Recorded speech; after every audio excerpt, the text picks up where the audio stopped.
Ikhwan dan akhwat Majelis Taklim Qalbun Salim yang dirahmati oleh Allah Subhanahu wa taala. Kita masih dalam bab sabar dalam kitab Riyadhus Shalihin dan insyaallah ini adalah bab yang terakhir dari bab sabar sebelum kita masuk pada bab yang selanjutnya. Hadis berikut yang dibawakan oleh Al-Imam Nawawi rahimahullahu taala an Abi Hurairah radhiyallahu taala anhu qala Rasulullah sallallahu alaihi wasallam ma yazalul bala'u bil mu'min wal mu'minah fi nafsihi wa waladihi hatta yalqa Allah taala wa ma alaihi khati'ah.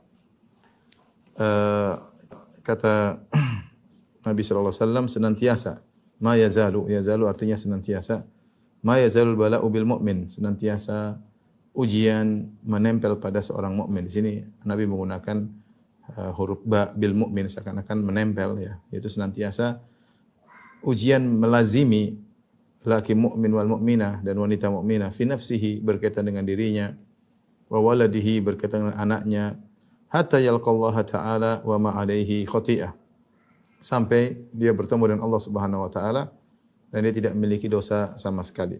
Hadis rawahu Tirmidzi, riwayat Imam Tirmidzi wa qala haditsun hasanun sahih. Hadis yang hasan sahih. Hadis ini ikhwan dan akhwat yang dirahmati Allah Subhanahu wa taala menjelaskan bahwasanya ada sebagian orang yang Allah Subhanahu wa taala memberikan dia ujian terus-menerus ya, yang tiada henti-hentinya.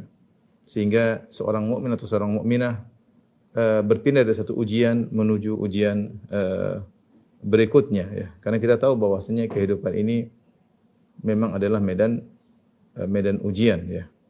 Kata Allah wala nabluwannakum bisyai'in minal khaufi wal ju'. Sungguh kami akan menguji kalian ya. Dalam beberapa ayat Allah mengatakan sungguh kami akan menguji kalian. Am hasibatum an tadkhulul jannata wa lamma ya'tikum mathalul ladzina khalau min qablikum. Kalian merasa masuk surga sementara belum datang ujian seperti yang telah menimpa orang-orang sebelum kalian. Jadi seorang mukmin mukminah hendaknya yuwattin nafsahu, yaitu mempersiapkan dirinya untuk diuji. Dan ada sebagian orang dalam hadis ini Nabi sebutkan ujian terus menyertainya. Kalau dia tersenyum, ya, kalau dia tertawa, bisa jadi dia sedang diuji, namun dia bersabar sehingga dia masih bisa tersenyum, masih bisa tertawa. Atau dia tertawa atau tersenyum tersebut hanyalah istirahat sebentar untuk beranjak dari ujian sebelumnya menuju ujian sesudahnya. Dan demikian kehidupannya terus.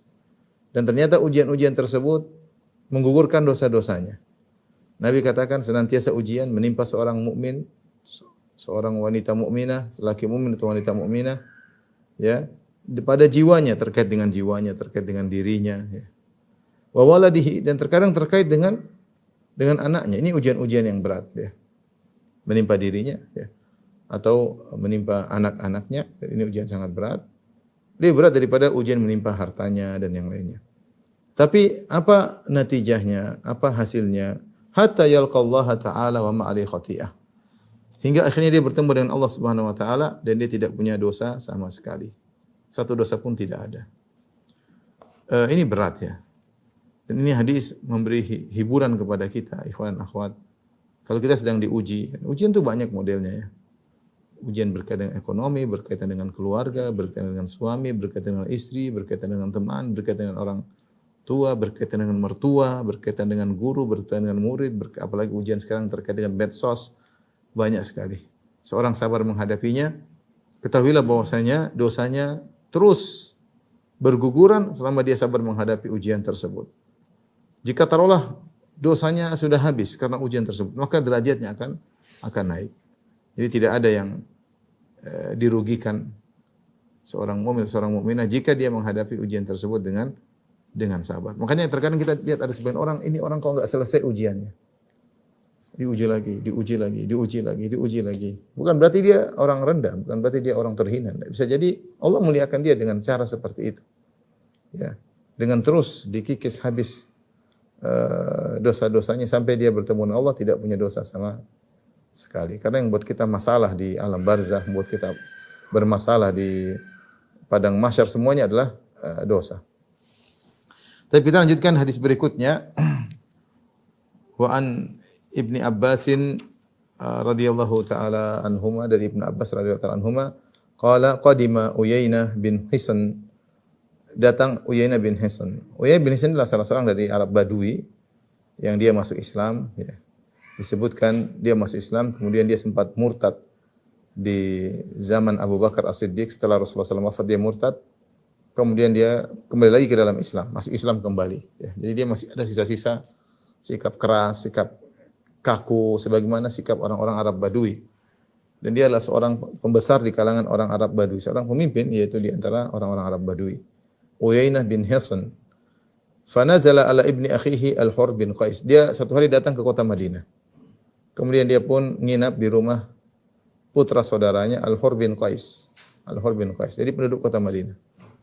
Wa kana minan nafaril ladzina yudinihim Umar radhiyallahu taala. Dan saudaranya ini, yaitu apa namanya, sepupunya ini. Jadi Uyainah punya sepupu namanya Al-Hur.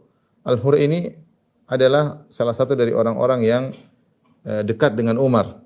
Ya, dekat dengan Umar. Wa kana al-qurra'u ashaba majlisi Umar. Dan Umar radhiyallahu anhu dia waktu itu menjadi khalifah, dan al-qurra orang-orang ahli baca Quran, orang-orang itu adalah majelis musyawarahnya Umar. Majelis musyawarahnya Umar.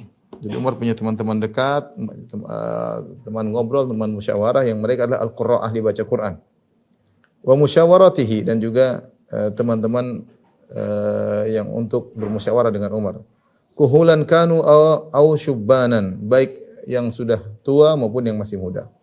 Tapi mereka semua al-qurra ahli baca Quran. Faqala Uyainah bil ibni akhihi.